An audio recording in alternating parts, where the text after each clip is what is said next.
You know, teaching online is not easy, but it's the management of your class that makes all the difference of whether it runs smoothly or not, whether you have success or maybe not so much success. So in this program, we're going to talk about that very topic, managing an online class, brought to you here from Indiana University. Now, there are many roles or hats for an online instructor. One of the roles or hats that we have in being an online instructor is a social hat.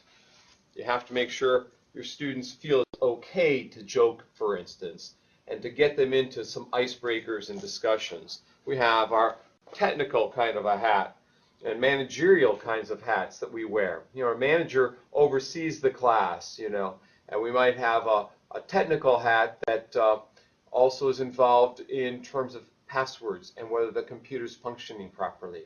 We also are going to have some kind of a pedagogical hats that we wear online, and making sure that students engage in debate and in role play and all sorts of things. But there are many hats that we wear online, many more than we have in face-to-face environments. We also have time management issues. There are so many factors to consider that you don't want to have everything rushed up against a deadline. You want to plan things out within the class and have your timing of feedbacks for your students, have your announcements for your students so that they know what's coming due. Get your books and ordered ahead of time and make them available for your students, as well as the web resources. Any sign-up sheets, any sign-ups to be moderators for different weeks, or discussion leaders or teams. Get those all ready ahead of time and have them available, those logistics, and lay out that first week of information.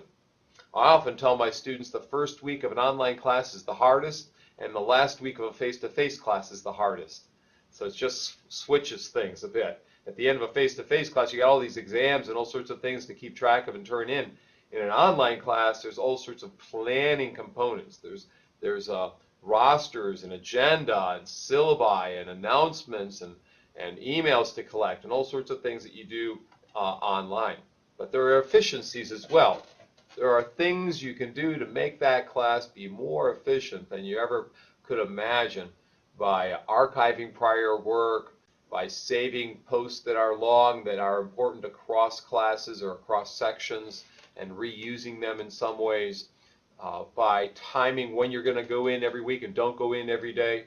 Announcements and reminders are also important to keep people on track. Once a week, reporting to your students what you're expecting them to do will get them refocused. Reading what's possible in online and how to manage. Read Faculty Focus. Read EDUCAUSE and all their wonderful reports, and EDUCAUSE Quarterly and EDUCAUSE Review and their journals. Read from different universities like the University of Maryland, Wisconsin, Penn State, and Idaho, specialize in online environments. Delegate to a grad assistant or maybe a student who comes back from a previous semester. Delegate down to him or her to help you organize and give feedback within the classroom structure, or to find new resources. Find your support services on your campus or in your institution or organization and find out what they can provide to help you teach. Coordinate your rosters a bit. Make them available for your students so they know who's in the class. Make a distribution list of names and emails available. Have a job aid or help system for uploading and downloading files and anything else that students might need to use. Update your resources as the semester progresses. When you read something in the New York Times that's important, or in a journal or magazine, the Chronicle of Higher Education, embed that in your class somewhere. Update your resources with new reports from the federal government or from other countries around the world. Have your grading strategies explicit where possible so the students know what your expectations are. You might use some grading strategies that are a little different than face-to-face classes, where you might involve more peer evaluation or other kinds of things. And don't grade every day. We'll get back to that in the section on grading in a later program. Think about the challenges that you're going to have in managing the class. In Indiana, where I teach, we have a challenge often in rural southern Indiana of access to the internet. So I tell students to use the library resources that exist, use the school resources that exist. So They can determine if they have adequate access to technology in their homes, whether they're in Maine, whether they're in Japan, Korea, or Africa. Find out if they have that by having an assignment due early within the first 3 weeks. They can test their passwords. And then create a schedule and stick to it. Have a plan that students know you're going to be going by. Have a schedule that they know you're going to be going by, a particular schedule. Organize when you're going in, maybe Mondays, Wednesdays, and Saturdays. Cut and paste in content that you might reuse later on. You might find some really unique resources online one semester and reuse them another semester. You might give specific feedback to one student and have the same question come up another semester or later on in the same semester. You can cut and paste and reuse it. When you're managing your class, use a conversational tone. Use their first names where possible. Be personable where possible, so students feel as though there's an instructor who cares. Share stuff that you find. Share the resources that you find, both with your students as well as with colleagues who might be teaching the same class, and you might benefit from things that they share. If students seem to be off task or having troubles, maybe you have office hours of some kind. Maybe you share with them times in which you might be available online for them to directly contact you, maybe even give them your phone number. But when questions arise, be there for your students.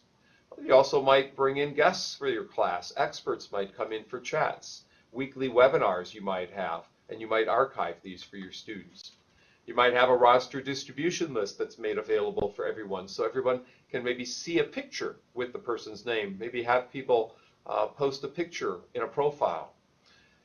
During the week, you might have emails that summarize or weave together what's going on, or recap events, or address particular problems. Have 1 or 2 summary emails each week. That's very beneficial for your students. And use, full communication where everyone reads that email as opposed to directed to one student if it is applicable to everyone. And if that's the case, ask permission of a student who's asked the question if you can respond to the whole class. That will create some economies of scale. Coordinate your tasks within the class. Have maybe other instructors who teach the same class share contents with you. You share with them. You are, in effect, creating some economies of scale by having instructors across different sections, maybe even different parts of the world, share and create. Again, have one assignment due early so you get in the swing of things. Students know what to expect and they get feedback from you. They understand where you're coming from in your grading system, so they're not kind of just wandering around wondering what's happening.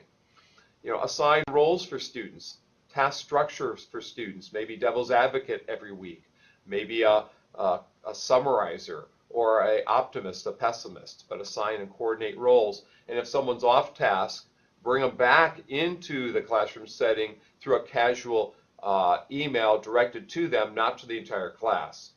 If you need to, even perhaps call them if they're not participating at all. But disruptive students, don't make fun of in front of the whole class. Bring them to the side.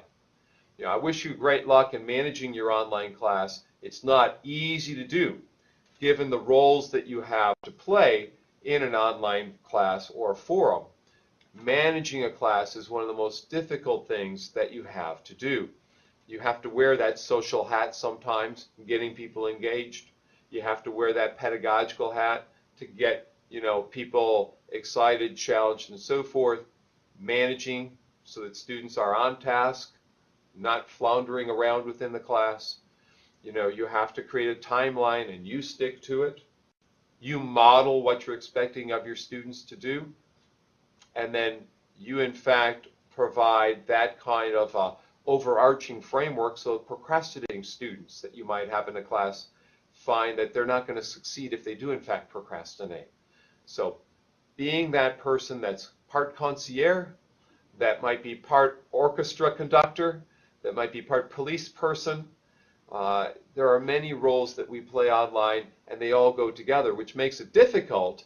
But at the same time, anything that's difficult also is sort of fun and challenging and unique. You have an opportunity to be a little different in an online class than you would in a normal class face-to-face. Good luck to you. Wishing you well here from Bloomington, Indiana.